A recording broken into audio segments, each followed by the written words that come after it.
تحریک آزادی میں علماء دیوبند کا کردار، اس موضوع پر مورخ اسلام علامہ ضیاء الرحمن فاروقی رحمۃ اللہ علیہ جھنگ میں بیان فرما رہے ہیں، سماعت فرمائیں۔ شکریہ۔ میرے واجب الاحترام باغ ضلع جھنگ کے غیور نوجوانوں اور دوستوں، کافی طویل عرصے کے بعد آپ حضرات کے اس قصبے میں تقریر کی غرض سے حاضری کا اتفاق ہوا ہے۔ مجھے بڑی خوشی ہے کہ آپ لوگوں نے مجھے تحریک آزادی ہند میں علماء حق کے کردار کا اہم موضوع دیا ہے۔ میں انشاءاللہ کوشش کروں گا کہ آپ کی توقعات پر پورا اتر سکوں اور اپنے علم کی کمزوریوں، کم مائگی اور کوتاہیوں کے باوجود جو کچھ میں نے تاریخ کے اوراق میں دیکھا اور پڑھا ہے، میں کوشش کروں گا کہ آج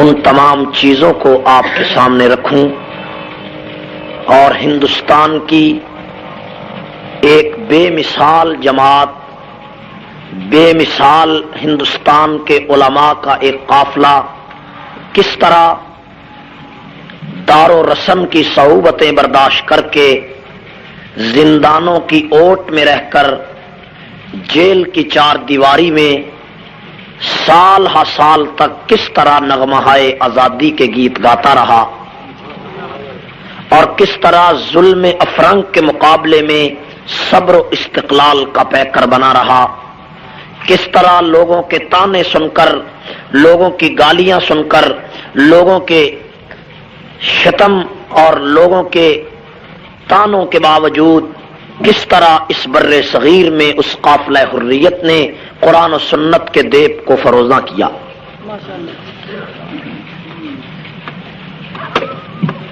اس سارے قافلے کی مختصر داستان انشاءاللہ آپ کے سامنے بیان ہوگی۔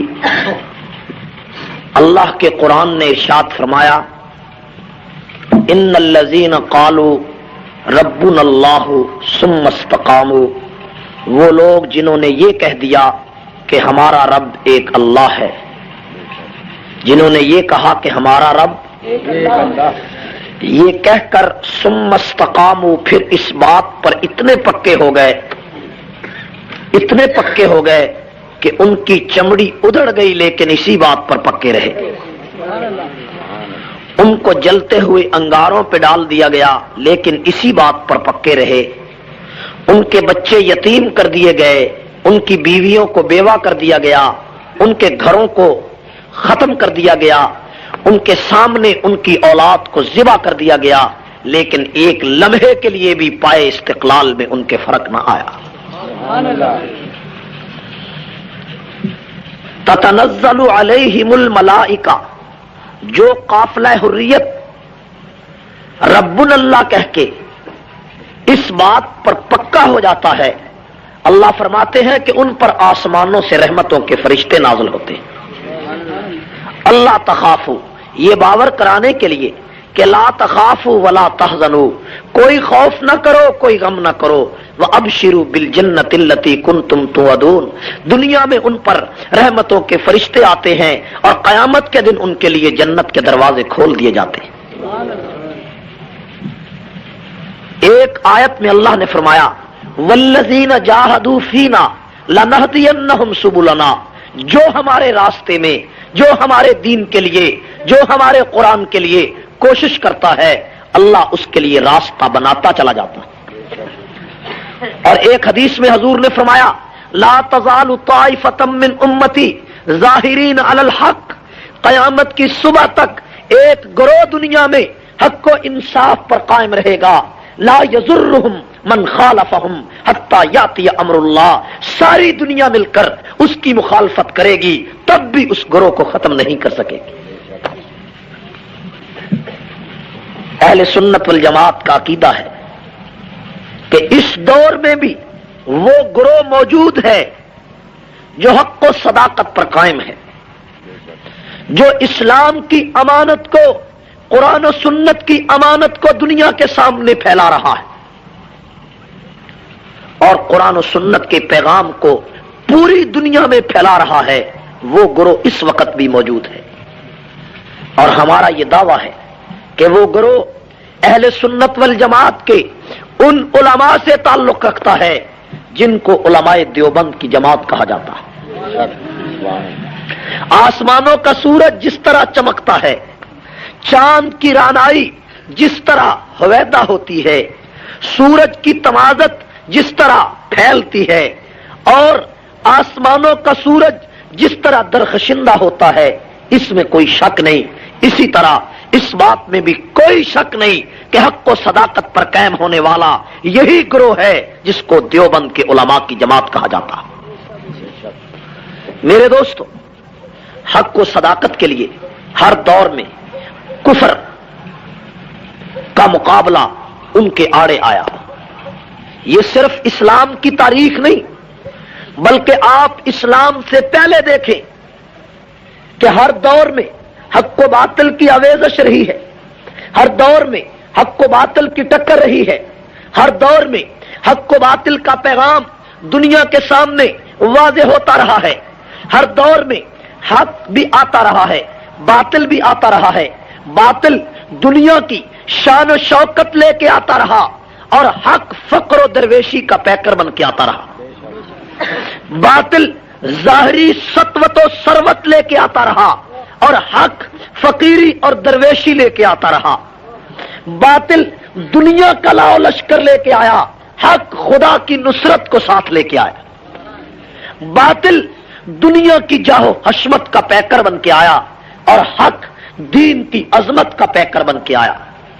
یہ بات آج سے نہیں، آدم سے لے کر آج تک یہ بات دنیا کے سامنے واضح ہے کہ باطل جس شکل میں آیا، حق اسی شکل میں آیا، باطل جس طرح آیا، حق اسی طرح آیا۔ باطل نے جو حربہ استعمال کیا، حق نے اسی طرح آ کر اس کی جڑوں کو کاٹا، اس کی بنیادوں کو کاٹا، اس کے دجل کو کھولا، اس کے کذب کو کھولا، اس کے غرور کو توڑا، اس کی نخوت کو توڑا، اس کے استکبار کو توڑا، اس کے عجب کو توڑا، اور دنیا کے سامنے حق نے ایسی روشنی پھیلائی کہ باطل کے اندھیرے چھٹ گئے، باطل کا غرور ٹوٹ گیا، اور حق کی صدائیں پوری دنیا میں بلند ہوتی رہی۔ ہر دور میں حق و باطل کی آویزش اور ٹکر رہی ہے۔ آپ تاریخ کے اوراق پلٹ کر دیکھیں، آپ کو معلوم ہوگا کہ باطل جب نمرود کی شکل میں آیا تو حق ابراہیم کی شکل میں آیا، باطل فرعون کی شکل میں آیا، حق موسیٰ کی شکل میں آیا، باطل بنی اسرائیل کے خوخاروں کی شکل میں آیا، حق عیسیٰ کی شکل میں آیا، باطل کیسر و کسرا کی شکل میں آیا، حق محمد مصطفیٰ کی شکل میں آیا، باطل حجاج ابن یوسف کی شکل میں آیا، حق سعید ابن جبیر کی شکل میں آیا، باطل خلیفہ معتصم باللہ کی شکل میں آیا، حق امام ابو حنیفہ کی شکل میں آیا، باطل خلیفہ منصور کی شکل میں آیا، حق احمد بن حنبل کی شکل میں آیا، باطل نظام الملک بادشاہ کی شکل میں آیا، حق امام غزالی کی شکل میں آیا، باطل فتنہ تاتار کی شکل میں آیا، حق ابن تیمیہ کی شکل میں آیا، باطل جلال الدین اکبر کی شکل میں آیا، حق مجدد الفسانی کی شکل میں آیا، باطل فتنہ انموزت کی شکل میں آیا، حق شاہ ولی اللہ کی شکل میں آیا، باطل راجہ رنجیت سنگھ کی شکل میں آیا، حق شاہ اسماعیل شہید کی شکل میں آیا، اور باطل انگریز کی شکل میں آیا، تو حق علماء دیوبند کی شکل میں آیا۔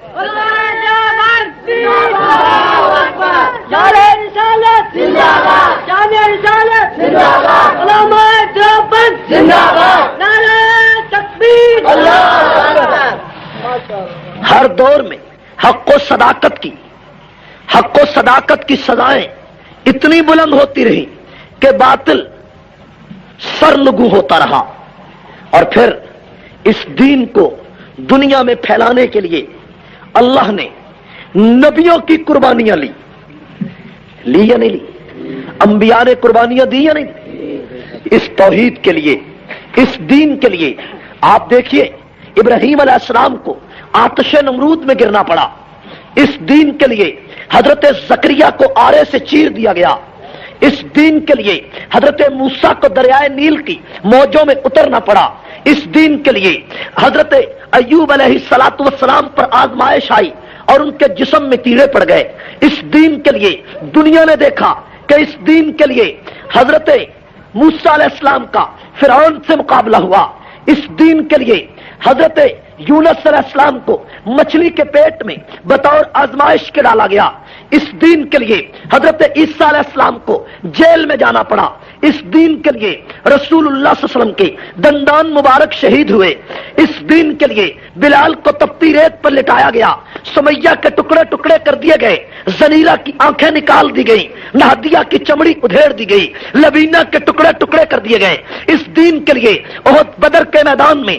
14 صحابہ کی لاشیں تڑپی، احد کے میدان میں 70 صحابہ کی لاشیں تڑپی، احد کے میدان میں حضرت حمزہ کی لاش کے 12 ٹکڑے کر دیے گئے، اس دین کے لیے حضرت خباب ابن عرط کو آگ کے انگاروں پر جلا دیا گیا، اس دین کے لیے خبیب ابن عدی کو مکہ کے چوک میں پھانسی دے دی گئی، اس دین کے لیے زید ابن دسنہ کو تنعیم کے درخت کے نیچے تختہ دار پر لٹکا دیا گیا، اس دین کے لیے بیر معونہ پہ 67 صحابہ کو بکریوں کی طرح ذبح کر دیا گیا، اس دین کے لیے 1,44,000 صحابہ میں سینکڑوں کے بچے یتیم ہوئے، سینکڑوں کی عورتیں بیوہ ہوئی، سینکڑوں کے ٹکڑے فضاؤں میں بکھر گئے، لیکن سب کچھ لٹانے کے بعد، سب کچھ مٹانے کے بعد، سب کچھ بخیر دینے کے بعد، سب کچھ پھیلا دینے کے بعد، سب کچھ گم کر دینے کے بعد، چمڑیاں ادھیڑ دینے کے بعد، جسم کے ٹکڑے کرا دینے کے بعد انہوں نے اپنا آپ مٹا دیا، لیکن نہ خدا کے فرمان کو چھوڑا نہ مصطفیٰ کے فرمان کو چھوڑا۔ نعرہ تکبیر، اللہ اکبر، شان رسالت زندہ باد، شان رسالت زندہ باد، خلافت راشدہ ہم جاریہ۔ قربانیوں ایثار کی یہ تاریخ اتنی طویل ہے کہ اس تاریخ پر بڑی لمبی تقریر ہو سکتی ہے۔ میرے دوستو، حضور علیہ السلام کے 23 سالہ دور نبوت میں 256 صحابی شہید ہوئے اور خلافت راشدہ کے 50 سالہ دور میں 27,000 صحابی شہید ہوئے۔ شان صحابہ زندہ باد۔ اس دین کے لیے، اس قرآن کے لیے، اس شریعت کے لیے لوگوں نے بہت کچھ لٹایا۔ میرے دوستو، آپ تاریخ کے اور آنکھ پلٹ کر دیکھیں کہ اسی دین کے لیے امام مالک کا منہ کالا کر کے مدینہ کی گلیوں میں پھرایا گیا، اسی دین کے لیے امام شافعی پہ کفر کے فتوے لگا دیے گئے، اسی دین کے لیے امام نسائی کو مسجد کے صحن میں لٹا کر شہید کر دیا گیا، اسی دین کے لیے احمد بن حنبل کی پشت پر روزانہ 40 کوڑوں کی سزا دی جاتی تھی، اسی دین کے لیے امام ابو حنیفہ کا جنازہ 4 سال کے بعد جب جیل سے اٹھا تو جنازے کو دیکھ کر 90,000 عیسائیوں نے محمد کا کلمہ پڑھ لیا۔ اسی دین کے لیے امام غزالی کو بغداد کے جنگلوں میں پھرنا پڑا، اسی دین کے لیے ابن تیمیہ کا جنازہ دمشق کی جیل سے اٹھا، اسی دین کے لیے امام راضی کو تکلیفیں دی گئیں، اسی دین کے لیے امام بخاری کو دھکے دے دے کر بخارا سے نکال دیا گیا، اسی دین کے لیے شاہ ولی اللہ کے انگوٹھے کاٹ دیے گئے، اسی دین کے لیے مجدد الفسانی کو جہانگیر نے جیل میں ڈال دیا، اسی دین کے لیے اکبر کے دربار میں اور جہانگیر کے دربار میں حق و صداقت کی آواز شیخ احمد سرہندی مجدد الفسانی نے بلند کی، اسی دین کے لیے شاہ عبدالعزیز نے انگریز کے خلاف کفر کا فتویٰ جاری کیا، اسی دین کے لیے شاہ اسماعیل بالا کوٹ کے پہاڑوں پر سوا ہو گیا، اسی دین کے لیے سید احمد شہید کی گردن سجدے کی حالت میں کاٹ دی گئی اور پہاڑوں پر اس کی لاش کے ٹکڑے پکھیر دیے گئے، لیکن اس کے قطرے قطرے سے رنجیت سنگھ کے خلاف بغاوت کی خوشبو آتی تھی۔ یہ دین کی عظمت ہے، قربانیوں کی تاریخ ہے، قربانی کے بغیر دین نہیں پھیلا کرتا۔ یہ 1400 سال کی تاریخ کے استقامت و استقلال کی اوراق کو میں نے چند منٹوں میں آپ کے سامنے کھول دیا، ٹھیک ہے یا نہیں؟ آپ کے سامنے تاریخ آئی ہے، اب اسی تاریخ کے آئینے میں آپ بر صغیر کو پرکھیں گے، اسی تاریخ کے آئینے میں ہندوستان کی جماعتوں کو پرکھیں گے، اسی تاریخ کے آئینے میں ہندوستان کے در و دیوار کو پرکھیں گے، ہندوستان کی جماعتوں کو دیکھیں کہ کس جماعت نے پیغمبر کی سنت پہ عمل کیا، کس جماعت نے ابو حنیفہ کی سنت پہ عمل کیا، کون سی جماعت قربانی کے لیے میدان میں آئی، کس جماعت کے لوگوں نے قربانیاں پیش کی، کس جماعت نے اپنے ٹکڑے کرائے، کون سی جماعت دین کے لیے جیلوں میں گئی، کون سی جماعت دین کے لیے تختہ دار پہ لٹکی، کون سی جماعت قرآن کے لیے نبی کے فرمان کے لیے سب کچھ لٹا کر سر پہ کفن باندھ کر میدان میں اتر آئی، اور جس کی استقلال کی تاریخ مکے مدینے سے ملتی ہے، طائف کی گلیوں سے ملتی ہے، فاران کی چوٹی سے ملتی ہے، احد کے پہاڑوں سے ملتی ہے، بدر کے میدان سے ملتی ہے، خندق کی کھائیوں سے ملتی ہے، صلح حدیبیہ کے سفر سے ملتی ہے، وہی پیغمبر کا وارث ہے، وہی نبی کی سنت کا لمبردار،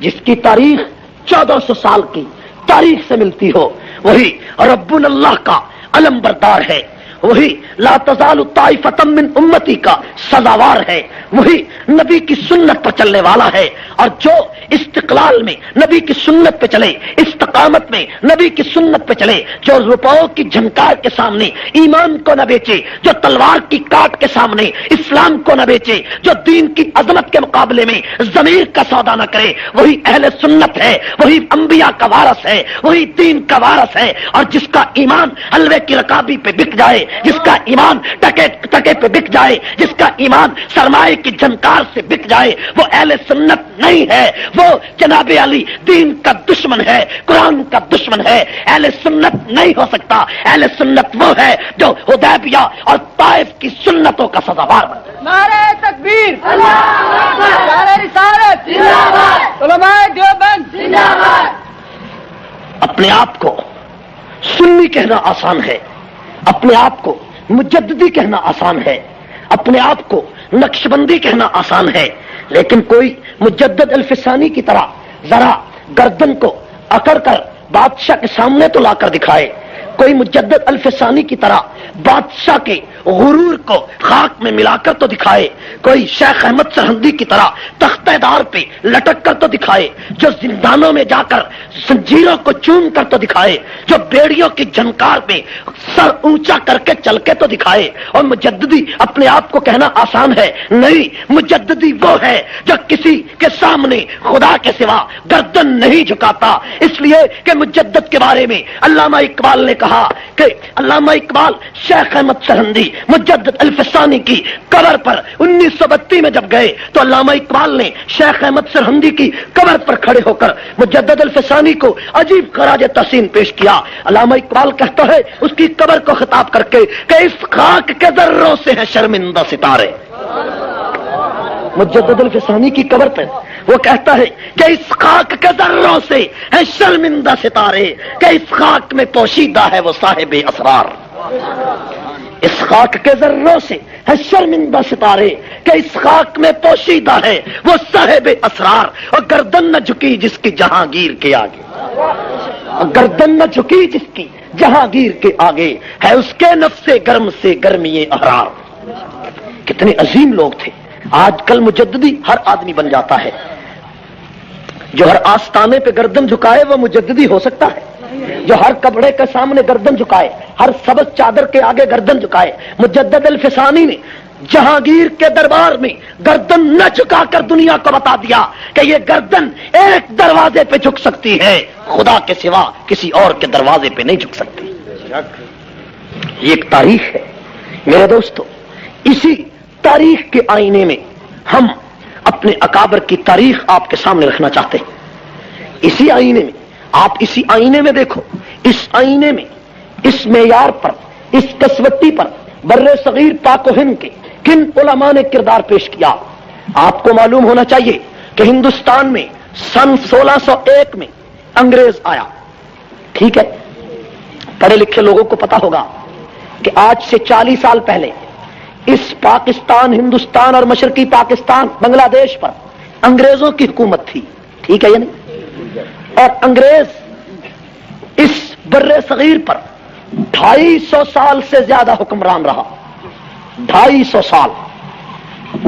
اتنے طویل عرصے میں انگریز نے لوگوں کے ذہن بدل دیے، لوگوں کا تمدن بدل دیا، مسلمان قوم کا کلچر بدل دیا، مسلمان کی ثقافت کو بدل دیا، مسلمان کے معاشرت کو بدل دیا، اور انگریز نے اپنے رنگ میں مسلمانوں کو رنگنے کے لیے ہر حربہ استعمال کیا۔ میری بات آپ کو سمجھ میں آ رہی؟ میرے دوستو، سن 1601 میں برطانیہ کی ایک کمپنی جس کا نام تھا East India company, East India company, کتابوں میں یہی نام ہے، ٹھیک ہے نا؟ ایسٹ انڈیا کمپنی کے نام سے ایک تجارتی قافلہ برطانیہ سے آیا، بحری جہازوں کے ذریعے، واسکو ڈی گاما کے ذریعے وہ ہندوستان میں اترا، بمبئی کے ساحل پر اس نے پڑاؤ ڈالا۔ اس وقت کے حکمران، مغلوں کے حکمران نے اس کا استقبال کیا۔ وہ ناعاقبت اندیش حکمران تھا، اس نے ان کو خوش آمدید کہا۔ اس کو کسی نے کہا تھا کہ یہ برطانیہ کے تاجر ہیں، اگر ان کو تو خوش آمدید کہے گا تو تیرے ملک کی تجارت بڑی کامیاب ہو جائے گی۔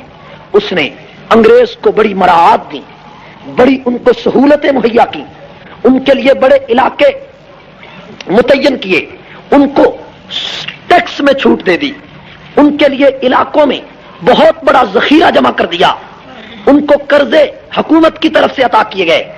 انگریز اتنا شاطر تھا کہ 100 سال کے اندر اندر وہ تجارتی کمپنی پورے 100 سال میں ہندوستان کی تمام معیشت پر قابو پا گئی۔ 100 سال 100 سال میں صرف قابو نہیں پا گئی، بلکہ میسور کے علاقے کے 4 صوبے اس نے اپنے پیسوں سے خرید لیے، اور لاکھوں مربع میل زمین پیسے دے کر خرید لی۔ معیشت اس کے کنٹرول میں جب آئی، زمین اس نے خرید لی، تو ہندوستان کے مغل حکمران جو ایران سے آ کر ہندوستان میں حکومت کرتے تھے، انگریز نے پادری عیسائیوں کو منگوایا، وہ چوکوں میں کھڑے ہو کر حضور علیہ السلام کے دین اور قرآن کے خلاف بکواس کرتے تھے، ان کو روکنے والا کوئی نہیں تھا۔ اس اسنا میں اللہ تعالیٰ نے شاہ ولی اللہ رحمت اللہ علیہ کو ہندوستان میں پیدا کیا۔ شاہ ولی اللہ رحمت اللہ علیہ کی پیدائش کے بعد ہندوستان کے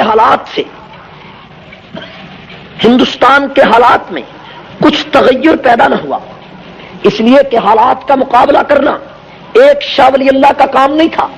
شاہ ولی اللہ رحمت اللہ علیہ نے اپنی آنکھوں سے ہندوستان کے انقلابات دیکھے، ادھر انگریز تجارت کے نام پر ترقی کر رہا تھا، ادھر مغل حکمران آپس میں لڑ رہے تھے، بیٹے کی جگہ پر بھائی، چچاؤں کی لڑائی، فرخ شیر کی لڑائی، بہادر شاہ اول کی لڑائی، بہادر شاہ ثانی کی لڑائی، رفیع الدرجات کی لڑائی، یہ سب بادشاہ تھے مغلوں کے جنہوں نے آپس میں اتنی جنگ لڑی کہ ان کو حکومت کا کوئی پاس نہ رہا، یہ لڑتے رہے۔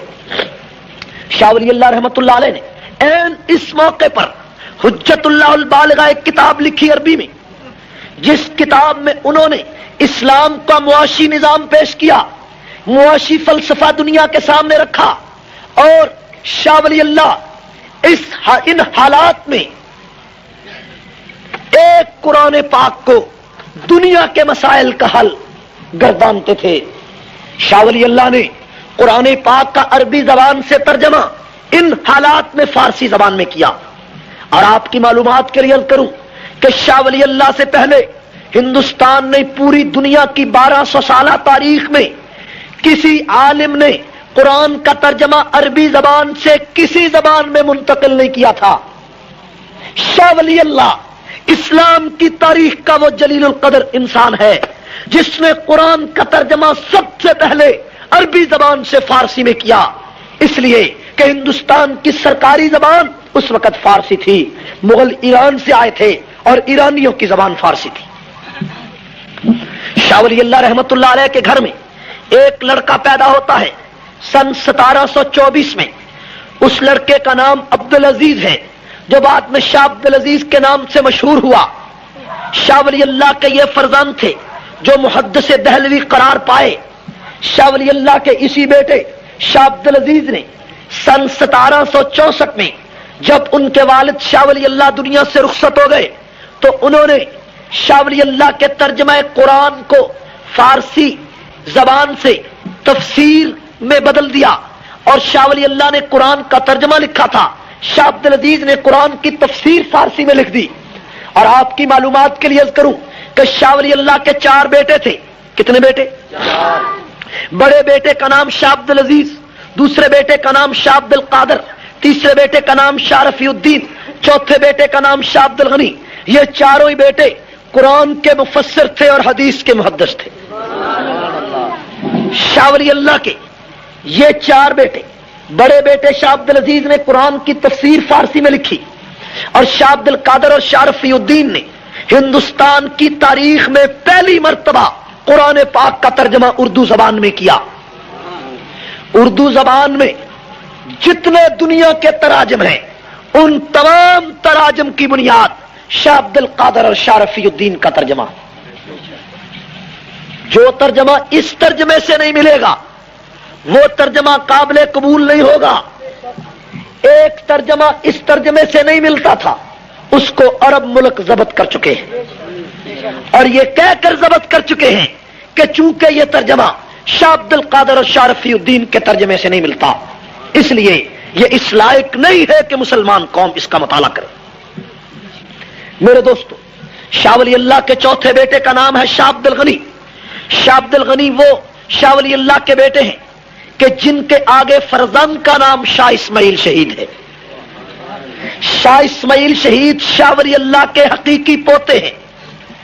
یہ خاندان ہے جس نے انگریز کے خلاف ہندوستان میں سب سے پہلے علم بغاوت بلند کیا کہ شاہ عبد العزیز محدث دہلوی نے سن 1764 کے بعد ہندوستان میں ایک فتویٰ جاری کیا کہ انگریز کی حکومت غیر مسلموں کی حکومت ہے، انگریز کے خلاف جہاد کرنا فرض ہو چکا ہے، اس لیے کہ چوکوں اور گلیوں میں انہوں نے عیسائیت کی تبلیغ شروع کر دی ہے، اس لیے ہر مسلمان پر فرض ہے کہ سر پر کفن باندھ کر انگریز کے مقابلے میں نکل آئے۔ ہندوستان کی تحریک آزادی میں یہ سب سے پہلا فتویٰ تھا۔ جتنی جنگیں بعد میں انگریز کے خلاف لڑی گئی، جتنی تحریکیں انگریز کے خلاف چلی، ان تمام جنگوں اور تحریکوں کی بنیاد یہ شاہ عبد العزیز کا فتویٰ تھا۔ اس کو فتویٰ جہاد کہتے ہیں، شاہ عبد العزیز کا فتویٰ جہاد۔ میرے دوستو، آپ نے دیکھا کہ جب شاہ عبد العزیز نے فتویٰ جاری کیا تو اس فتوے پر سب سے پہلے عمل کرنے والا کون تھا؟ ایک 18 سال کا نوجوان جس کا باپ انگریز کی فوج کا سپاہی تھا۔ اس نے شاہ عبد العزیز کے فتوے کو دیکھا اور پڑھا، وہ حیران رہ گیا، اس کے پاؤں کے نیچے سے زمین نکل گئی کہ 4 صوبوں پر انگریز نے حکومت قائم کر رکھی ہے، چوکوں میں اور گلیوں میں قرآن کے خلاف پادری عیسائیوں کے لیکچر دیتے ہیں۔ یہ اس نوجوان سے رہا نہ گیا۔ اس 18 سال کے نوجوان نے 7,500 فوج تیار کی اور 18 سال کی عمر میں شاہ عبد العزیز کے اس فتوے کی بنیاد پر انگریز کے مقابلے میں اتر آیا۔ اس نوجوان کو تاریخ کی زبان میں فتح علی سلطان ٹیپو کہا جاتا ہے۔ سلطان ٹیپو ہندوستان کی تاریخ کا ایک جلیل القدر ستارہ ہے۔ سلطان ٹیپو کے بارے میں آج آپ اور میں غلط فہمی کا شکار ہیں۔ سلطان ٹیپو کے بارے میں ایک بات ذہن میں رکھیں کہ جو تصویریں آپ اور میں سلطان ٹیپو کی اپنے نصاب کی کتابوں میں دیکھتے ہیں، یہ سلطان ٹیپو کی تصویریں نہیں ہیں۔ سلطان ٹیپو نے ساری زندگی داڑھی پر اس طرح نہیں پھرایا، لیکن آپ نے سلطان کا وہ فوٹو دیکھا جس میں اس کی داڑھی نہیں، ٹھیک ہے یا نہیں؟ وہی فوٹو دیکھا نا۔ سلطان کے دور کی لکھے جانے والی کتاب صحیفہ حیدری اور نشان حیدری، فتوحات حیدری، ان 3 کتابوں کا مطالعہ کرو۔ ان تینوں کتابوں میں لکھا ہے کہ سلطان ٹیپو اپنے دور میں سنت رسول کا پابند تھا۔ مولانا حسین احمد مدنی رحمۃ اللہ علیہ نے مکتوبات میں لکھا کہ سلطان ٹیپو اپنے دور کا قطب تھا، اتنا بڑا ولی تھا کہ اس نے میسور کی جامع مسجد بنائی تو اعلان کیا اس جامع مسجد میں جماعت وہ آدمی کرائے جو صاحب ترتیب ہو۔ علماء جانتے ہیں کہ صاحب ترتیب اس کو کہتے ہیں جس کی 5 نمازیں اکٹھی زندگی میں کبھی قضا نہ ہوئی ہوں۔ سلطان ٹیپو نے کہا اس کی جماعت سب سے پہلے وہ کرائے جو صاحب ترتیب ہو، کوئی مولوی آگے نہ بڑھ سکا، تو سلطان ٹیپو خود مصلی پر آئے اور اس نے کہا جب سے میں بالغ ہوا ہوں آج تک میری 5 نمازیں کبھی قضا نہیں ہوئی۔ سلطان ٹیپو اپنے دور کا قطب تھا، اپنے دور کا ابدال تھا۔ سلطان ٹیپو عظیم انسان ہے کہ جس کی قبر پر 1934 میں مولانا ظفر علی خان نے جا کر بڑی عجیب بات کہی۔ سلطان ٹیپو کی قبر پر مولانا ظفر علی خان نے جا کر کہا کہ ہند کو محرم اسرار وفا تو نے کیا۔ سلطان کی قبر پر مولانا ظفر علی خان کہتا ہے کہ ہند کو محرم اسرار وفا تو نے کیا، حق وفاداری یہ مشرق کا ادا تو نے کیا۔ ہند میں آج جو یہ جذبہ بیداری ہے یہ تیرے ہی شعلہ ایثار کی گلکاری ہے۔ سلطان ٹیپو اتنا عظیم انسان تھا کہ اس نے تنے تنہا انگریز کا مقابلہ کیا۔ این جنگ کے دوران اس کا سپہ سالار میر صادق 950 مربع زمین انگریز سے لے کر سلطان ٹیپو کا ساتھ چھوڑ گیا اور سلطان ٹیپو تنے تنہا سرنگا پٹم کے قلعے پر لڑتا ہوا اور یہ کہتا ہوا شہید ہو گیا کہ شیر کی 1 دن کی زندگی گیدڑ کی 100 سالہ زندگی سے بہتر ہے۔ سلطان ٹیپو ہندوستان کی تاریخ کا درخشندہ ستارہ۔ یہ پہلی لڑائی تھی جو شاہ عبد العزیز کے فتوے کے بعد لڑی گئی۔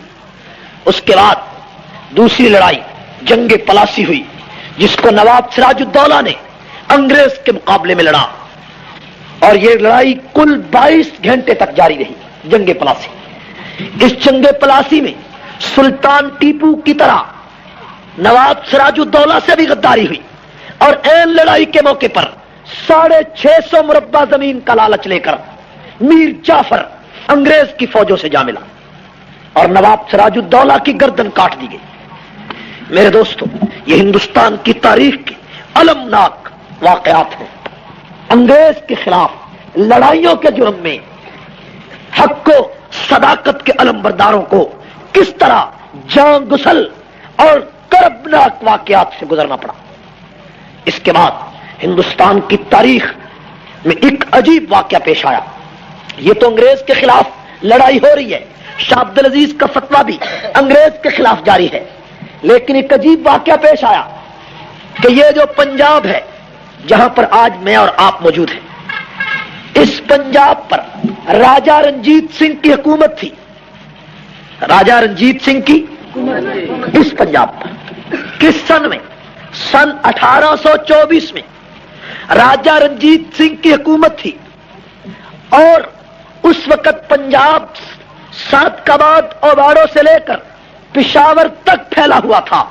یہ صوبہ سرحد بھی پنجاب میں شامل تھا۔ میرے دوستو، بڑی عجیب بات ہے کہ شاہ عبد العزیز محدث دہلوی کے ایک شاگرد جن کا نام تھا سید احمد بریلوی، کیا نام تھا؟ ہندوستان میں بریلی نام کے 2 شہر ہیں، ایک رائے بریلی، ایک الٹے بانس بریلی۔ ٹھیک ہے، رائے بریلی سے سید احمد بریلوی پیدا ہوئے اور الٹے بانس بریلی سے ایک الٹے حضرت صاحب پیدا ہوئے جس کی تفصیل بیان کرنے کی ضرورت نہیں ہے۔ ٹھیک ہے، رائے بریلی سے سید احمد بریلوی پیدا ہوا۔ یہ مولانا ابو الحسن ندوی جو اس وقت مفکر اسلام ہیں، سید احمد شہید کی یہ اولاد میں سے، اور اس وقت بھی رائے بریلی میں ان کا گھر ہے۔ میرے دوستو، سید احمد شہید شاہ عبد العزیز کے شاگرد تھے، لیکن شاہ عبد العزیز نے اپنے بھتیجے شاہ اسماعیل شہید کو سید احمد کے پاس رائے بریلی بھیجا کہ جاؤ، جا کر میرے شاگرد سید احمد کی خدمت میں وقت گزارو، اگر تمہیں کچھ چاہیے، علم چاہیے، عمل چاہیے۔ شاہ اسماعیل شہید نے آ کر سید احمد کے ہاتھ پر بیعت کی اور رائے بریلی میں سید احمد کے پاس رہنے لگے. سن 1826 میں ایک قافلہ پنجاب سے سید احمد شہید کے پاس گیا اور جا کر کہا شاہ جی آپ یہاں سوئے پڑے ہیں اور پنجاب میں راجہ رنجیت سنگھ نے مسلمانوں کی مسجدوں کو استبل گھوڑے کے بنا دیا ہے. لاہور کی شاہی مسجد میں گھوڑے باندھے جانے لگے, لڑکیوں کو بے آبرو کیا جانے لگا, اللہ کے شاعر کا مذاق اڑنے لگا. سید احمد شہید بڑا جرأت مند انسان تھا. ہندوستان کی پوری تاریخ میں 500 سالہ تاریخ میں سید احمد شہید سے بڑا نہ کوئی پیر گزرا ہے نہ کوئی ولی گزرا.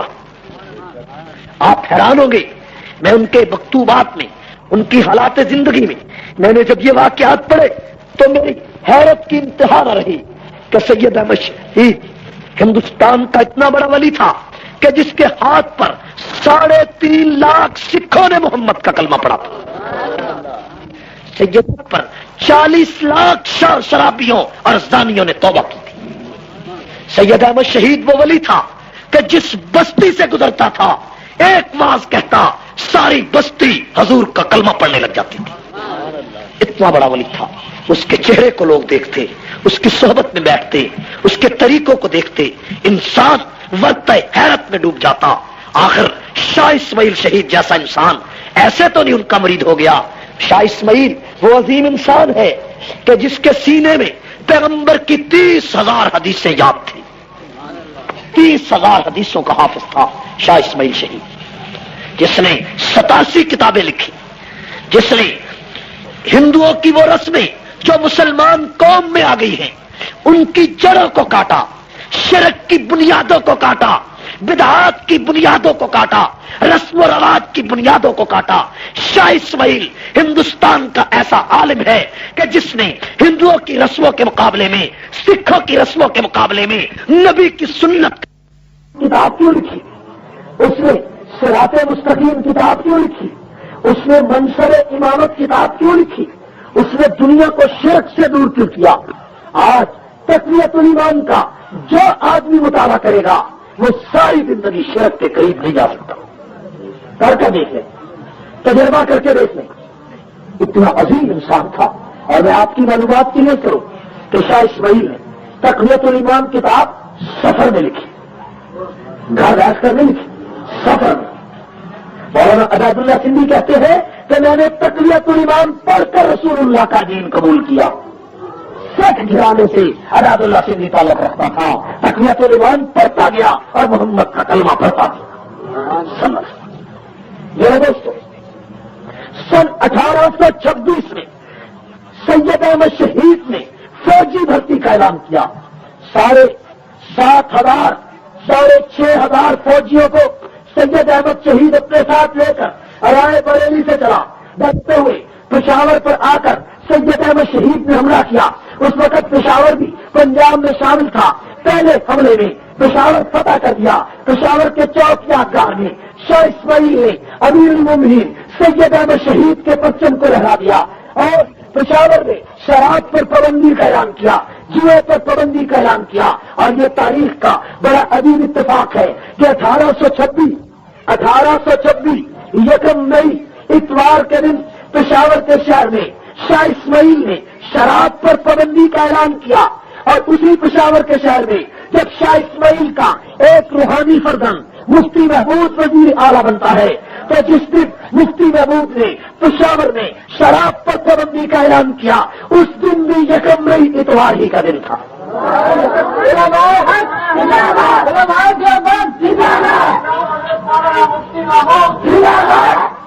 کتنا عجیب اتفاق ہے کہ شاہ اسماعیل شہید 1826 یکم مئی اتوار کے دن پشاور میں شراب پر, جوئے پر, سٹے پر, قمار بازی پر پابندی کا اعلان کرتا ہے.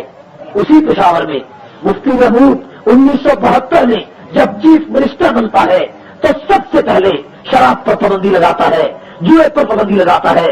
اس دن بھی یکم مئی اتوار کا دن آتا. یہ عجیب تاریخ کا اتفاق ہے. میرے دوستو, پشاور کے شہر میں شاہ اسماعیل شہید اور سید احمد شہید 6 مہینے قیام کرتے اور اس کے بعد اکوڑا خطر, 4 سدا, اتمان دئی, شمکیاری, یہ بڑے بڑے سارے علاقے شاہ اسماعیل اور سید احمد کی فوجوں نے فتح کر لی۔ اس وقت یہ قافلہ ہزارہ کے قریب گڑی حبیب اللہ کے پاس پہنچا تو راجا رنجیت سنگھ کا ایک قاصد سید احمد کے پاس آیا کہ جتنا علاقہ تم نے فتح کر لیا اس پر تمہاری حکومت، تم آگے نہ بڑھو۔ سید احمد شہید نے فرمایا جو چلے جاؤ، میں اقتدار کی ہوس کے لیے نہیں آیا، میں رنجیت سنگھ کے ظلم کا خاتمہ کرنے آیا ہوں۔ جب تک اس کا ظلم پنجاب کے مسلمانوں پر اور مسجدوں پر جاری ہے، سید احمد گردن کٹا سکتا ہے، ایک قدم بھی پیچھے نہیں ہٹ سکتا۔ بلاخر سید احمد شہید اور شاہ اسماعیل شہید آگے بڑھتے گئے۔ جس علاقے کو فتح کرتے 4 مہینے 6 مہینے 3 مہینے اس علاقے میں قیام کرتے۔ بلاخر یہ قافلہ 1831 2 مئی کو بالا کوٹ کی پہاڑیوں پر پہنچا۔ بالا کوٹ کوئی ہندوستان میں نہیں ہے، بالا کوٹ مانسیرا سے 33 میل آگے جا کر دیکھیں، بالا کوٹ کے پہاڑ آپ کو نظر آئیں گے۔ بالا کوٹ کا وہ دریائے نیلم آپ کو نظر آئے گا۔ بالا کوٹ کے سربفرق برف پوش پہاڑ آج بھی شاہ اسماعیل کی عظمت کی گواہی دیتے۔ شاہ اسماعیل شہید 2 مئی کو سید احمد شہید اپنے قائد کے ہمراہ کئی ہزار نوجوانوں کا قافلہ لے کر پہنچے۔ وہاں کچھ لوگوں کی غداری کی وجہ سے سکھوں نے راتوں رات شب خون مارا۔ سید احمد شہید 4 مئی صبح تہجد کے وقت سجدے میں پڑے ہیں۔ سید احمد شہید کی گردن سجدے کی حالت میں کاٹ دی۔ آج بھی آپ جا کر بالا کوٹ میں دیکھیں کہ درمیان سے دریا بہتا ہے، اس طرف دریا کے ایک طرف کنارے میں سید احمد شہید کی گردن دفن ہے، دوسری طرف ان کا دھڑ دفن ہے۔ درمیان سے دریا بہتا ہے، درمیان سے دریا بہتا ہے۔ رہے گا کوئی تیرے ستم کے یادگاروں میں، رہے گا کوئی تیرے ستم کے یادگاروں میں، اور میرے لاشے کے ٹکڑے دفن کرنا 100 مزاروں میں۔ سید احمد کی گردن ایک جگہ ہے، دھڑ دوسری جگہ ہے۔ بالا کوٹ کو ہندوستان میں نہیں ہے، آج پاکستان میں ایک بدعت فروش طبقہ، پاکستان میں ایک شرک فروش طبقہ وہ شاہ اسماعیل اور سید احمد شہید پہ فتوی لگاتا ہے اور کہتا ہے یہ سکھوں کے جنگ تھے، یہ فلاں کے جنگ تھے، اور یہ جنگ کبھی میدانوں میں گردنیں کٹایا کرتے تھے۔ اور یہ جنگ تو میر جعفر تھا جو 600 مربع لے کر بیٹھ گیا، یہ جنگ تو میر صادق تھا جو 900 مربع لے کر بیٹھ گیا، یہ جنگ تو پنجاب کے وہ 36 سجادہ نشین تھے جنہوں نے 200-400 مربع زمین انگریزوں سے لی اور انگریز کو ساری زندگی سلام کرتے رہے۔ یہ جنگ ہے جس کی گردن سجدے کی حالت میں کٹ گئی، اور دوسرے دن شاہ اسماعیل دست بدست لڑائی کرتا رہا، اور 6 تاریخ کو شاہ اسماعیل کی گردن پہاڑوں پر کاٹ دی گئی، شاہ اسماعیل کے ٹکڑے بکھر گئے۔ ارے وہ بالا کوٹ جن کی پہاڑیوں پر شاہ اسماعیل نے اپنے ٹکڑے کرا دیے، مجھے بتاؤ وہ ایجنٹ اس طرح کرتے ہیں۔ شاہ اسماعیل سید خاندان سے تعلق رکھتا ہے، خانوادہ نبوت کا چشمہ چراغ ہے، آرام سے سونے والا دلی کے بستر کو چھوڑ کر ان پہاڑوں پر آ کر کیوں سو گیا، اس وادی میں آ کر کیوں سو گیا، اس دریا کے کنارے پر کیوں سو گیا، ان پتھروں کے اندر کیوں سو گیا، اس فرش خاص پہ اپنے ٹکڑے کیوں کرا گیا۔ جب میں بالا کوٹ ہر سال مئی کے مہینے میں جاتا ہوں مدرسہ شہیدیہ بالا کوٹ کے جلسے میں، تو مجھے شورش کاشمیری کا وہ شعر یاد آتا ہے۔ شورش نے بالا کوٹ میں جا کر کہا تھا کہ اے سرزمین بالا کوٹ احمد فن شاہ شہید، اے سرزمین بالا کوٹ احمد فن شاہ شہید، تیری خاک پاک میں خابیدہ ہے مرد سعید۔ اور آج تک کے بہار کے نغموں میں ان کا سوز ہے، شمع ایما وادی کا غان میں افروز۔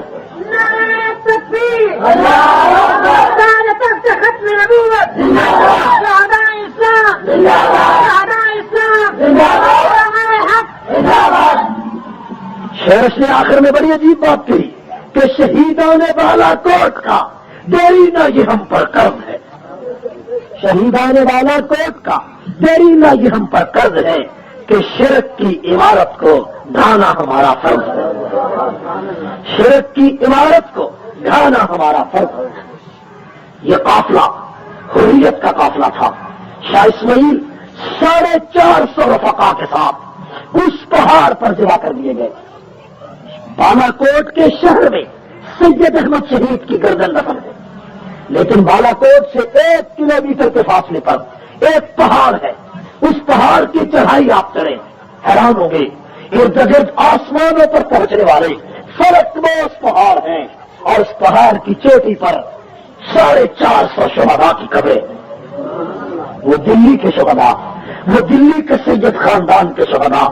اوپر لکھا ہے آخری آرام گاہ مولوی محمد اسماعیل دہلوی ہے۔ خدا کی قسم انسان حیران ہوتا ہے کہ یہ لوگ وہاں سے چل کر یہاں کیوں آئے، اور ایجنٹ تو مربے لیتے ہیں، ایجنٹ تو گھوڑوں کے خرخرے ملتا ہے، ایجنٹ تو سڑک کے لقب لیتے ہیں، ایجنٹ تو شمس العلماء کے لقب لیتے ہیں، ایجنٹ تو کاسا گدائی لے کر کھڑے رہتے ہیں، ایجنٹ تو دستے تکفر پھیلاتے ہیں، ایجنٹ تو سجدے کرتے ہیں، ایجنٹ تو معافیاں مانگتے ہیں، ایجنٹ تو تعویذ لکھتے ہیں، ایجنٹ تو سجدے کرتے ہیں۔ یہ ایجنٹ ہے جو پہاڑوں پہ گردن کٹا گیا، بچوں کو یتیم کر گیا۔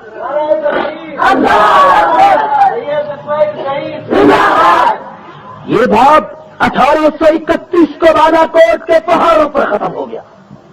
میں آج دعوے سے کہنا چاہتا ہوں، میں نے کئی جلسوں میں کہا کہ پاکستان کے قیام کی بنیاد شاہ اسماعیل شہید نے رکھی۔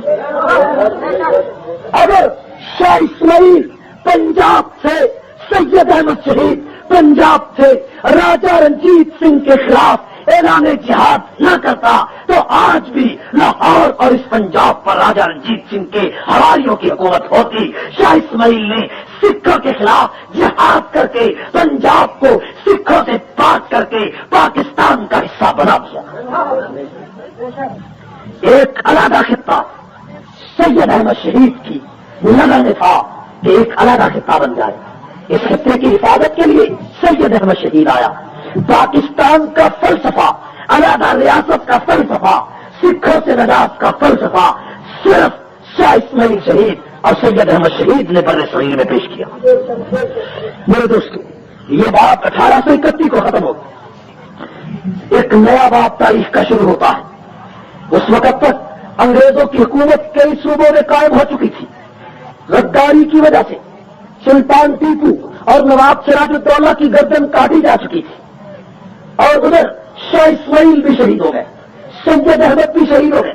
مولانا غلام رسول مہر سید احمد شہید اپنی کتاب میں لکھتے ہیں کہ سید احمد شہید نے کئی خطوں میں لکھا تھا کہ ہمیں سکھوں سے فارغ ہو لینے دو، ہم انگریز کے خلاف بھی اعلان جہاد کریں، لیکن وہ پہاڑوں پر شہید ہو گئے بالا کوٹ کے۔ لیکن سید احمد شہید کے قافلے سے کچھ لوگ بچ گئے، جن میں مولانا جعفر تھانیسری، مولانا ولایت علی، مولانا مملوک علی، مولانا جہجہ علی، یہ علماء کا ایک قافلہ تھا، اور حاجی امداد اللہ مہاجر مکی رحمۃ اللہ علیہ۔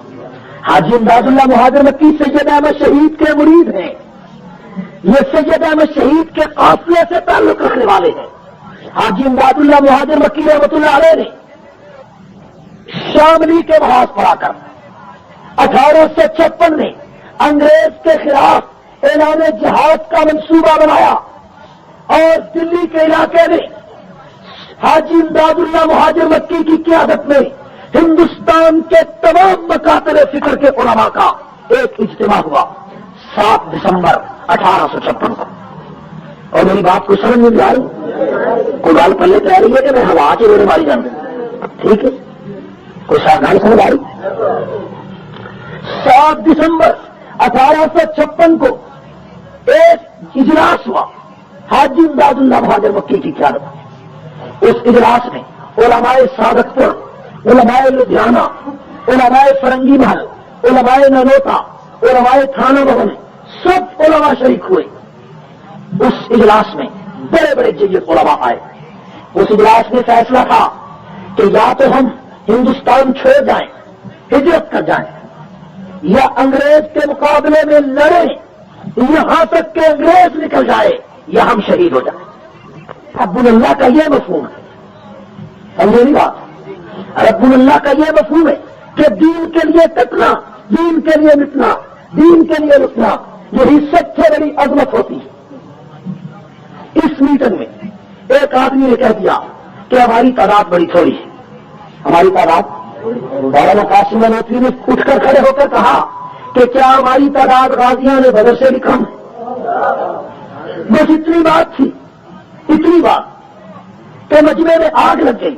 انہوں نے کہا انگریز کے خلاف جنگ آزادی لڑیں گے، فیصلہ ہو گیا۔ علماء تھوڑے تھے لیکن فیصلہ ہو گیا۔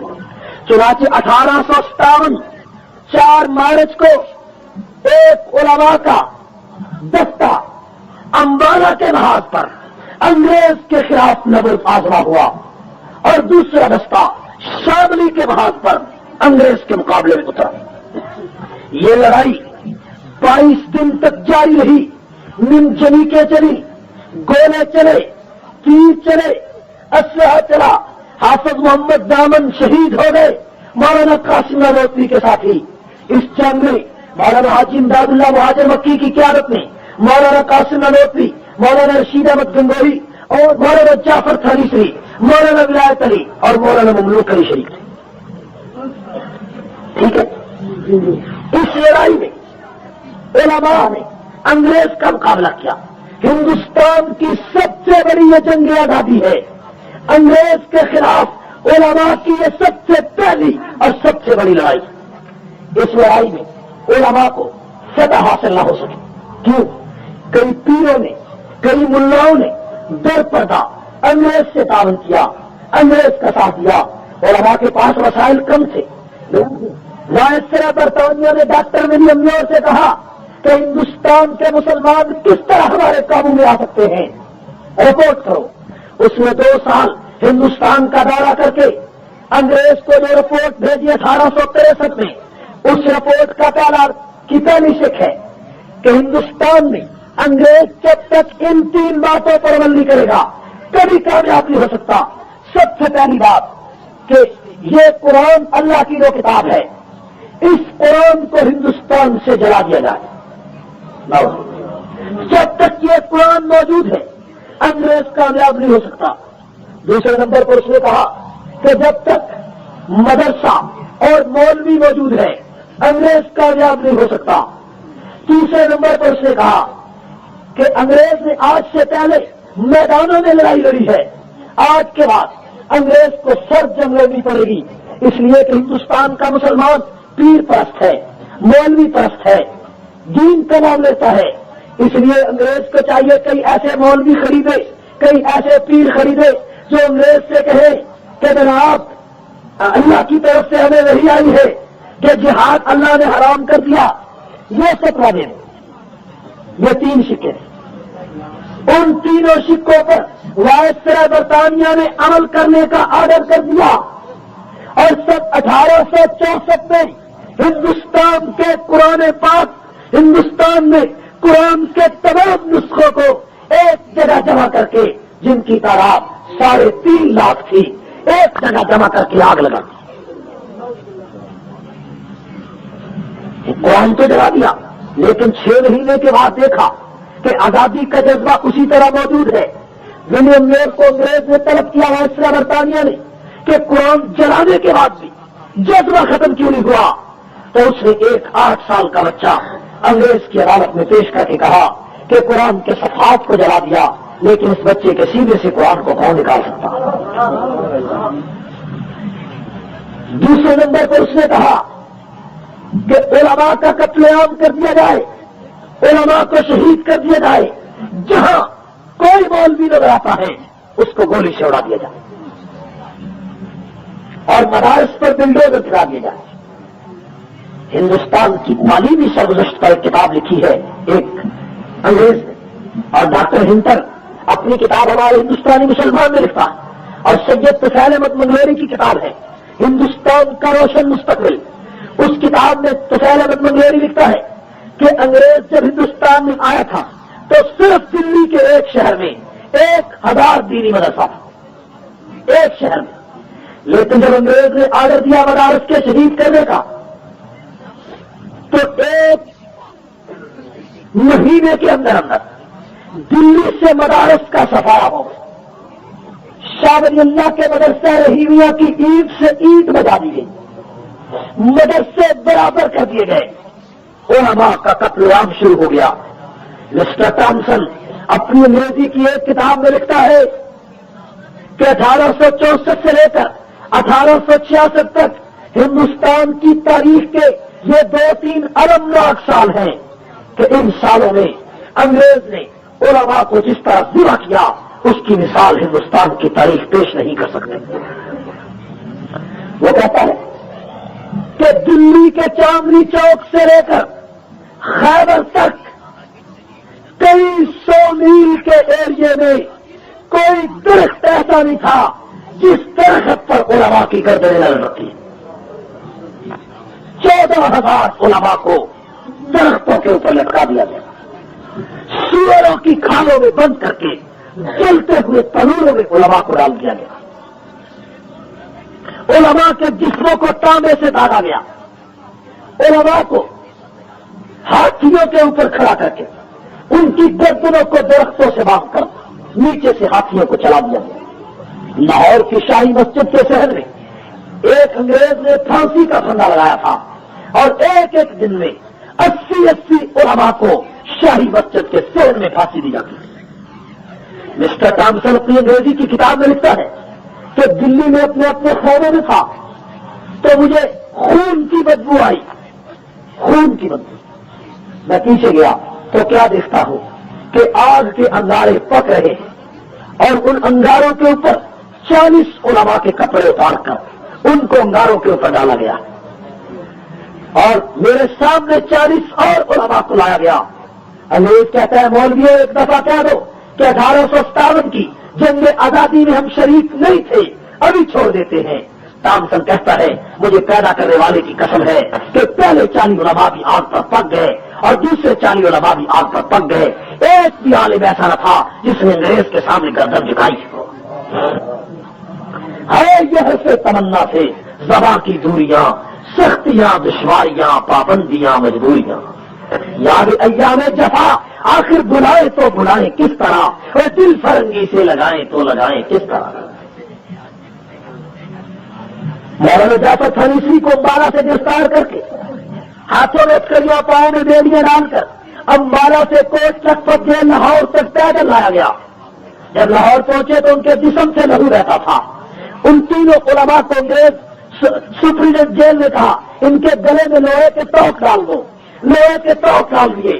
مولانا تھانیسی تاریخ کالا پانی میں لکھتے ہیں کہ ہمارے جسموں سے لہو نکلتا تھا لیکن انگریز کو ترس نہیں آیا۔ تینوں علماء کے لیے انگریز نے 3 لوہے کے پنجرے تیار کیے اور ان تینوں پنجروں میں تینوں علماء کو ڈالا گیا۔ ان پنجروں کے اندر ارد گرد لوہے کی چوچدار سلاخیں تھیں، ہم ان پنجروں میں بیٹھ نہیں سکتے تھے، آسرا نہیں لگا سکتے تھے۔ تینوں پنجروں کو مال گاڑی کے ایک ڈبے میں رکھا اور انگریز نے حکم دیا کہ ان تینوں مولویوں کو ملتان کی ڈسٹرکٹ جیل میں لے جا کر پھانسی دے دی جائے۔ ان تینوں پنجروں کے ڈبوں کو ہمیں مال گاڑی کے ڈبے میں وہ پنجرے رکھ دیے گئے۔ وہ مال گاڑی لاہور سے ملتان تک 2.5 مہینے میں پہنچی، دھوپ کی گرمی۔ یہ کوئی معمولی بات ہے؟ وہ لوارث تھے علماء، ان کا کوئی وارث نہیں تھا، ان کی قربانیوں کی کوئی قدر نہیں۔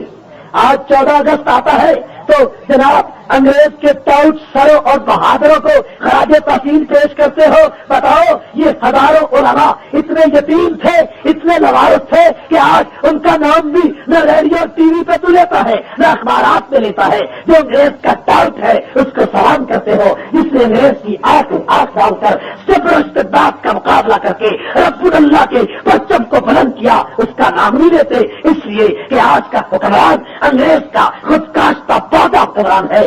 آج کے اقتدار پر آج کا بیوروکریٹس، آج کی نوکرشاہی انگریز کے تمدن کے علمبردار ہے۔ ان کو آزادی کے مجرموں سے اسی طرح دشمنی ہے جس طرح انگریز کو ان سے دشمنی ہے۔ نعرہ تکبیر، اللہ اکبر، نعرہ بھارت زندہ باد، علماء حق زندہ باد، شیر پاکستان علامہ امجاد رحمان فاروقی زندہ باد۔ یہ لوگ اتنے لوارث تھے اور جن کو چولہے کی بھٹیوں میں ڈال کر جلا دیا گیا اور جن کو دیواروں کے نیچے لٹا کر اوپر عمارتیں کھڑی کر دی اور جن کو سولیوں پر لٹکا دیا گیا اور جن کو جلتے ہوئے تنوروں میں ڈال دیا گیا۔ مسٹر ٹامسن کہتا ہے کہ میرے سامنے ایک جید عالم سفید داڑھی والا شیخ الحدیث کوئی ہوگا، اس کو لایا گیا اور انگریز نے اپنی لیڈی نیب کو کہا کہ میں تجھے تماشا دکھاؤں. ہائے اس لیڈی کو سامنے بٹھایا اور اس جید عالم کو توپ کے منہ کے آگے باندھ دیا اور ایک لمحے میں جب توپ کا بٹن دبایا گیا تو پوری فضا میں اس عالم کا ذرہ ذرہ بکھر گیا. لیکن وہ اس کو ترس نہیں آتا تھا. مولانا جعفر تھانیسری اور مولانا یحییٰ علی اور مولانا ولایت علی کو جو ملتان اسٹیشن پر گاڑی سے اتارا گیا، ان کی آنکھوں پر پٹیاں باندھ دی گئی، ان کے ہاتھوں کو باندھ دیا گیا اور ان کو جو بھی آنا لباس پہنا کر اسٹیشن سے جیل میں لایا گیا. جیل پہنچے تو ان کو کالے ورنٹ دے دیے گئے اور کہا گیا کہ مولوی جعفر تمہیں صبح کو پھانسی کے تختے پر لٹکا دیا جائے گا. تمہارے لیے وائسرا برطانیہ کے حکم سے ریشم کا رسہ تیار کیا گیا ہے جس سے تمہیں پھانسی ہوگی. مولانا تھانیسری کہتے ہیں کہ ہم نے کالے ورنٹ پڑے، ساری رات ہم خوشی مناتے رہے. صبح کو گورا افسر آیا، اس نے کہا ہماری سی آئی ڈی کہتی ہے کہ تم بڑے خوش تھے، تمہیں پتا نہیں چلا، تمہاری رہائی نہیں ہوگی، تمہیں پھانسی ہوگی. مولوی جعفر نے تھانیسری نے کہا اسی لیے خوشی مناتے ہیں. اس نے کہا تم موت سے نہیں ڈرتے؟ مولانا تھانیسری نے کہا ہم اس لیے نہیں ڈرتے، ہم بڑے گناہگار لوگ ہیں، ہم سمجھتے تھے بستر پر موت آئے گی، پتہ نہیں نجات ہوگی کہ نہیں، لیکن جب سے کالے ورنٹ ملے ہم نے کہا ادھر ہم تختہ دار پہ پہنچیں گے، سیدھے پیغمبر کے پاس حوض کوثر پہ پہنچ جائے.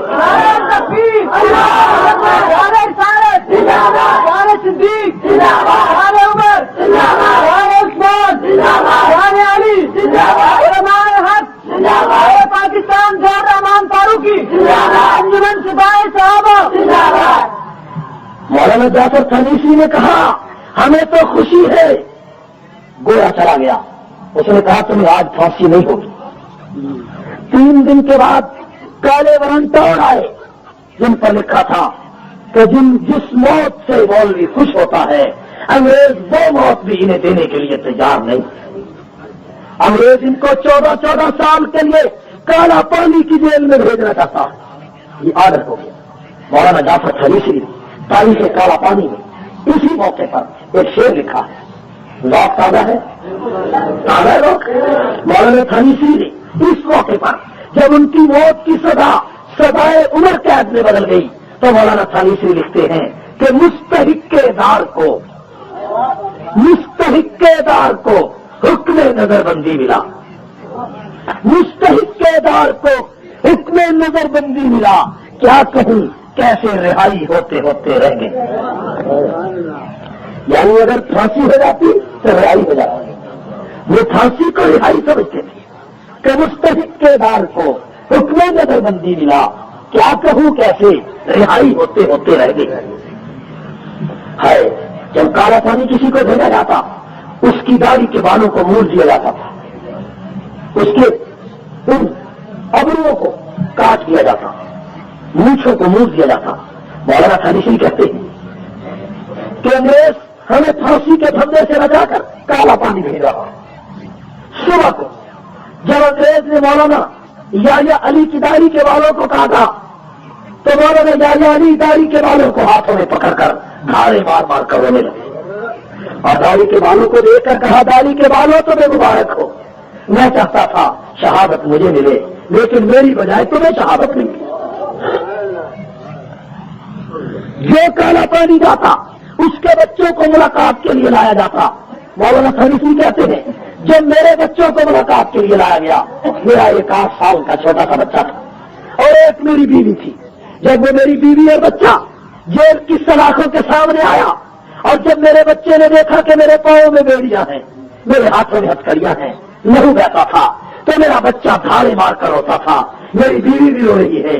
جیل کے عملے نے دیکھا تو سب لوگ رونے لگے. میں نے کہا بیٹا گھبرانے کی ضرورت نہیں ہے، اگر خدا نے تیرے باپ کی زندگی لکھی تو 14 سال کے بعد واپس آؤں گا، ورنہ حوض کوثر پہ ملاقات کروں گا.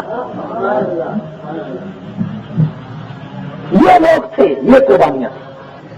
مولانا جعفر تھانیسری رحمۃ اللہ علیہ اور مولانا یحییٰ علی اور مولانا ولایت علی 14 سال کے لیے کالا پانی تھی اور اللہ تعالیٰ نے ان کو حیات بخشی. مولانا جعفر تھانیسری 14 سال کے بعد واپس ہندوستان آئے اور وہاں آ کر پھر انہوں نے تاریخ کالا پانی کی کتاب لکھی اور پاکستان میں مولانا جعفر تھانیسری کی کتاب شائع کرنے کا شرف ہمارے علاوہ اشاعت المعارف کو ہوا ہے، جنہوں نے ابھی پچھلے ہفتے مولانا جعفر تھانیسری کی کتاب تاریخ کالا پانی شائع کر کے پورے ملک کے علماء سے خراج تحسین وصول کیا۔ میرے دوستوں، تاریخ کالا پانی کا آپ پتہ نہ کریں، آپ حیران ہوں گے کہ کس ظلم سے اور کن تاریخ راہوں سے ان علماء کو گزارا۔ میرے دوستوں، ایک طرف یہ امبالہ کا بھاگ تھا، دوسری طرف شاملی کا بھاگ تھا، وہاں کے علماء کو اذیتیں دی گئی، مولانا رشید احمد گنگوہی رحمۃ اللہ علیہ کا بازو توڑ دیا گیا اور مولانا قاسم نانوتوی رحمۃ اللہ علیہ کو زخمی کیا گیا، حافظ محمد دامن شہید ہو گئے، بڑے بڑے علماء ذبح کر دیے گئے، مدرسے شہید کر دیے گئے۔ جب ہندوستان میں مدارس نہ رہے، علماء نہ رہے، تو عجیب منظر تھا، قریب تھا کہ نبی کا دین ہندوستان سے ختم ہو جاتا۔ اس موقع پر 29 مئی 1866 کو رات کو خواب میں حضور علیہ السلام نے مولانا محمد قاسم نانوتوی کو حکم دیا کہ مولوی قاسم جاؤ دیوبند کی بستی میں جا کر ایک دینی مدرسے کی بنیاد رکھو، اگر علماء اسی طرح مٹ گئے، مدرسے ختم ہو گئے، ہندوستان سے اسلام کا نام و نشان مٹ جائے گا۔ چنانچہ 30 مئی 15 محرم الحرام 1866 کو مولانا محمد قاسم نانوتوی دیوبند کی بستی میں آئے اور انار کے درخت کے نیچے ایک دینی مدرسے کی بنیاد رکھی، اور وہ مدرسہ جو 1866 میں ایک انار کے درخت کے نیچے شروع ہوا تھا، آج 100 سال کے بعد اس مدرسے کے جب آداب و شمار دنیا کے سامنے آئے تو دنیا کو پتا چلا کہ 80,000 علماء اس مدرسے سے فارغ ہو کر آج پوری دنیا میں اللہ کا قرآن اور نبی کا فرمان پہنچا رہے ہیں۔ نعرہ تکبیر، تاج علوم دیوبند زندہ باد، تاج علوم دیوبند زندہ باد، حضرت مولانا قاسم نانوتوی زندہ باد۔ دارالعلوم دیوبند کوئی فرقہ وارانہ مدرسہ نہیں تھا اور نہ فرقہ وارانہ مدرسہ ہے۔ میں پڑھے لکھے لوگوں کی معلومات کے لیے عرض کرنا چاہتا ہوں کہ دارالعلوم دیوبند کا بانی مولانا قاسم نانوتوی ہے۔ مولانا قاسم نانوتوی مولانا مملوک علی کے شاگرد ہیں اور مولانا مملوک علی کے ایک دوسرے شاگرد ہیں سر سید احمد خان۔ ایک استاد کے 2 شاگرد ہیں، سر سید احمد نے علی گڑھ کی یونیورسٹی بنائی اور قاسم نانوتوی نے دیوبند کا مدرسہ بنایا۔ علی گڑھ یونیورسٹی نے ٹھیک ہے کلرک پیدا کیے ہوں گے، سر پیدا کیے ہوں گے، بہادر کا لقب لینے والے پیدا کیے ہوں گے، ٹائی لگانے والے پیدا کیے ہوں گے، پتلون والے پیدا کیے ہوں گے، کھڑے ہو کر پیشاب کرنے والے پیدا کیے ہوں گے، ہیٹ لگانے والے پیدا کیے ہوں گے، انگریز کے گھوڑوں کے خرخرے بننے والے پیدا کیے ہوں گے، اور جناب علی بیوروکریٹس انگریزی خان پیدا کیے ہوں گے، لیکن ہندوستان میں دین کے وارث دیوبند نے پیدا کیے، مجاہد دیوبند نے پیدا کیے، مفکر دیوبند نے پیدا کیے، سپہ سالار دیوبند نے پیدا کیے، عالم دیوبند نے پیدا کیے، شیخ الحدیث دیوبند نے پیدا کیے، زندانوں کی اوٹ میں آزادی کے گیت گانے والے دیوبند نے پیدا کیے، برطانیہ سے ٹکرانے والے مجاہد دیوبند نے پیدا کیے، غلام احمد قادیانی کی جھوٹی نبوت کے تار پوٹ بکھیرنے والے دیوبند نے پیدا کیے، رفت کا جنازہ پڑھانے والے دیوبند نے پیدا کیے، بدعات کی جڑوں کو کاٹنے والے دیوبند نے پیدا کیے، شرک کے ایوانوں کو ڈھانے والے دیوبند نے پیدا کیے، ظالم حکمرانوں سے آنکھیں چار کرنے والے دیوبند نے پیدا کیے۔ نعرہ تکبیر، اللہ دیوبند زندہ باد، سید زندہ باد، غازیت زندہ باد، غازیت زندہ باد۔ میرے دوستو، اسی وجہ سے شورش کاشمیری مولانا قاسم نانوتوی کے بارے میں بڑی اچھی بات کہتا ہے۔ شورش نے مولانا نانوتوی کے بارے میں کہا کہ شافع کون و مکا کی راہ دکھلاتا رہا۔ اور وقت آ گئے، یہ کوئی حال سمجھ ہوتی ہے کہ میں شیر سنانا، ورنہ میں نے کا چار ہی کوئی نہیں، ٹھیک ہے نا بھائی؟ تو سنگم بکم رو کے بیٹھو، جاگتے ہو کہ پہنچ گئے ہو، ٹھیک ہے؟ ایک مسیطے میں تقریر کرنے لگا کہ اتنے تھوڑی جی دیر تو بعد دیکھا مسیطے بندہ کوئی نہیں، میں آخیا بابا تیرے تو علاوہ تے عاشق کوئی نہیں. بابے نے آخیا جی میں عاشق کتوں میں تو سپیکر والا. تصا خدا کا نام منو سپیکر کی جان چڈو تو میں بھی جاوا تو تم سمجھا اے سپیکر والے تو نہیں بیٹھے تو گل پلے پی رہی ہے سمجھ نہیں آ رہی. اس پٹھان کا پشاور میں پٹھان واقعہ نعرے بڑے لانا ہے. نعرہ بڑا لگاتے تھے کوئی بات بھی سمجھ نہیں آئی. اس نے کہا سمجھ میں کچھ نہیں آتا تھا تمہارا جوش کرتا تھا ہمارا نعرہ لگاتا تھا. کوئی بات نہیں پلے گئے. ایک پٹھان قوم نہیں کری عجیب ٹھیک ہے نا بھائی عجیب ہے نا قوم جس کے پیچھے پڑتے جان نہیں چھوڑ. وہ قاضی ثانیہ مشرفی میں تمہارا فرمایا کرتے تھے کہ پٹھان پلیٹ فارم پر کھڑا ہے. گاڑی چل پڑی بھاگ کر چلنے لگا تو گارڈ نے پکڑ لیا. اس نے کہا ہاں صاحب چلتی گاڑی پر چلنا منع ہے. اس کے بعد گارڈ کا ڈبہ آیا گاڑ چلنے لگا تو پٹھان نے پکڑ لیا. اس نے کہا چلتی گاڑی پر چلنا منع ہے. دونوں رہ گئے. اس نے کہا دونوں گاڑی کھڑی ہو گئی تو پھر دونوں کھڑی گاڑی پر جا کر تو کوئی گل سمجھ نہیں آ رہی ہے کہ کوئی مولانا قاسم نانوتوی رحمۃ اللہ رانا صاحب نے جانتے ہیں بڑی لمبی نیند چاہیے. رانا نواز بھی بادشاہ بنتا ہے یہ بھی بڑے دنوں بعد جا گیا ہے. ٹھیک ہے نا بھائی. شیرش نے کہا شاف ہے کونوں مکاں کی راہ دکھلاتا رہا. مولانا قاسم نانوتوی کے بارے شاف ہے کونوں مکاں کی راہ دکھلاتا رہا اور گمراہ نے شرک کو توحید سکھلاتا رہا. اور پرچم اسلام ابر درخشاں کے روپ میں بتکدوں کی چار دیواری پہ لہراتا رہا. اور مولانا رشید احمد گنگوہی کے بارے میں کہا کہ اس زمین پر عصر حاضر کا فقیہ ہے بے مثال سنت خیر الورا کے زمزمے گاتا رہا. اور شیخ الہند کے بارے میں شورش کہتا ہے کہ گردش دورہ کی سنگینی سے ٹکراتا رہا. گردش دورہ کی سنگینی سے ٹکراتا رہا اور مالٹا میں نغمے مہر و وفا گاتا رہا. اور مولانا حسین احمد مدنی کے بارے میں شورش کہتا ہے کہ شہر استبداد کے دیواروں پر ڈھاتا رہا گمشدہ اسلاف کی تصویر دکھلاتا رہا اور خواجہ کونین کے روضے کی جالی تھام کر نور کے سر کے دعا کے ہاتھ پھیلاتا رہا. یہ بڑی تاریخ کے لوگ تھے بڑے لوگ تھے اور ایسے ایسے لوگ دیوبند نے پیدا کیے کہ جس کی مثال ہندوستان کی تاریخ پیش نہیں کر سکتی. دیوبند کی تحریک مثبت تحریک ہے. دیوبند کی تحریک اسلام کے غلبے کی تحریک ہے. دیوبند کی تحریک عظمتوں کی تحریک ہے. دیوبند کا پیغام وہی پیغام ہے جو نبی کے قرآن کا نبی کے فرمان کا پیغام. اور ہمیں فخر ہے کہ دارالعلوم دیوبند کا شجرہ نسب علم کا شجرہ ولایت کا شجرہ مدینے کے تاجدار تک پہنچتا ہے. دارالعلوم دیوبند کوئی طبقے کے عام کی طرح نہیں ہے کہ جس کا شجرہ ککر شاہ سے ٹالی شاہ پر ختم ہو جائے. ٹھیک ہے. دارالعلوم دیوبند کا شجرہ کوئی ایسا شجرہ نہیں کہ وہ حلوے کی رکابی سے حلوے کی دیگ تک پہنچ کر ختم ہو جاتا. دارالعلوم دیوبند ایک ایسی عظیم جماعت کا نام ہے کہ جو قرآن و سنت سے عبارت ہے. مولانا محمد قاسم نانوتوی نے حدیث کا علم حاصل کیا قرآن کا علم حاصل کیا شاہ اسحاق سے.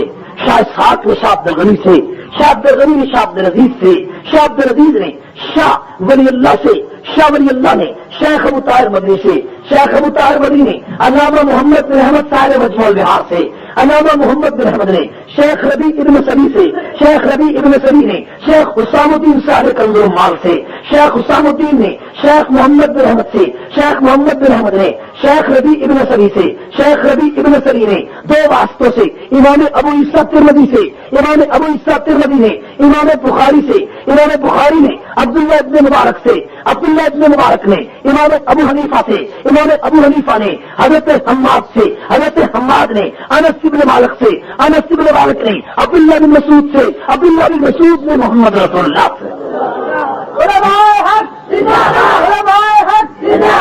پاکستان رحمان فاروقی علماء دیوبند کے علم کا شجرہ مدینے کے تاجدار سے ملتا ہے. ایک آدمی کہنے لگا ٹھیک ہے تمہارا علم مدینے سے آیا ہے لیکن پیروں کی گدیاں ہمارے پاس ہیں. میں نے کہا علماء دیوبند نقشبندی بھی ہیں سہروردی بھی ہیں چشتی بھی ہیں قادری بھی ہیں علماء دیوبند کے سرخیر مولانا رشید احمد گنگوہی رحمۃ اللہ علیہ نے چاروں سلسلوں سے ولایت کا سبق حاصل کیا. حاجی امداد اللہ مہاجر مکی سے، حاجی امداد اللہ نے میاں جنور محمد سے، میاں جنور محمد نے شیخ عبد الباری سے، شیخ عبد الباری نے شیخ عبد الحادی سے، شیخ عبد الحادی نے شیخ عبد الدین سے، شیخ عبد الدین نے شیخ جلال الدین فنیسی سے، شیخ جلال الدین فنیسی نے خواجہ عبد الحق رودری سے، خواجہ عبد الحق رودری نے شیخ عبد القدوس کنگوئی سے، شیخ عبد القدوس کنگوئی نے شیخ جلال الدین فنیسی، شیخ نظام الدین اولیاء سے، شیخ نظام الدین اولیاء نے خواجہ علاؤدین ساور کلیری سے، خواجہ علاؤدین ساور کلیری نے بابا فرید الدین گن شکر سے، بابا فرید الدین گن شکر نے خواجہ قطب الدین ودود چشتی سے، خواجہ قطب الدین ودود چشتی نے خواجہ سید علی اجمیری سے، خواجہ سید علی اجمیری نے خواجہ معین الدین چشتی اجمیری سے، خواجہ معین الدین چشتی اجمیری نے خواجہ محمد بن عارف سے، خواجہ محمد بن عارف نے سلطان ابن حویرہ سے، سلطان ابن حویرہ نے خواجہ فضیل ابن ایاز سے، خواجہ فضیل ابن ایاز نے خواجہ فضیل ابن ایاز نے حضرت حسن بصری سے، حضرت حسن بصری نے حضرت علی المرتضیٰ سے، اور حضرت علی المرتضیٰ نے محمد رسول اللہ. علماء دیوبند کا علم بھی مدینے سے آیا ہے، علماء دیوبند کی ولایت بھی مدینے سے آئی. جس کا علم بھی مدینے والا علم ہو، جس کی ولایت بھی مدینے والی ولایت ہو، اہل سنت اسی کو کہتے ہیں. اہل سنت والجماعت کا یہی معنی ہے. ٹھیک ہے نا؟ اور دارالعلوم دیوبند نے ایسے ایسے مجاہد پیدا کیے، شیخ الہند پیدا کیا. یہ تاریخ کا بڑا عجیب و غریب باب ہے جو شیخ الہند سے شروع ہوتا ہے. یہ انشاءاللہ اگلی تقریر میں انشاءاللہ کبھی ذکر کروں گا. جھنگ میں 2 اپریل میں نے تاریخ دے رکھی ہے، وہاں بھی اسی موضوع پر جلسہ ہے. یہاں سے اس کے بعد آگے تقریر 2 اپریل کو انشاءاللہ ہوگی. ایک بات دین رکھیں، ٹھیک ہے؟ سب لوگ ایک بات دین رکھیں میرے دوستو. شیخ الہند مولانا محمود الحسن سب کو رحمت اللہ، انہوں نے ایسے ایسے مجاہد پیدا کیے کہ ریاست علی ظفر بجنوری کو یہ بات کہنی پڑی. اور جو ہے ایسے ایسے مجاہد پیدا کیے کہ یہ بات ریاست علی ظفر بجنوری کو کہنی پڑی کہ اس وادی گل کا ہر ذرہ، اس وادی گل کا ہر ذرہ خورشید جہاں کہلایا. اس بزم جنوں کے دیوانے ہر رات سے پہنچے جزا تک، اے عام ہمارے افسانے دیوار چمن سے زندہ تک. سوار سوارا ہے ہم نے اس ملک کے گیسوئے برہم کو، یہ اہل جنوں بتلائیں گے کیا ہم نے دیا ہے عالم کو. یہ تاریخ ہے میرے دوستو. انجمن سپاہی صحابہ پاکستان میں علماء دیوبند کی انہی عظمتوں کی امین ہے جو صحابہ کے تقدس کو پاکستان کے کونے کونے میں پھیلانے کے لیے جدوجہد کر رہی. ٹھیک ہے؟ میں نوجوانوں سے کہوں گا کہ انجمن سپاہی صحابہ میں شریک ہو، اس پرچم کے نیچے آئے. یہ بہت بڑی دینی دعوت ہے. اور یہ جو آج کی تقریریں ہیں کیسٹوں میں، یہ ندیم میوزک سینٹر کے افضل صاحب یہاں موجود ہیں. یہ آپ کو شفاخانہ ہے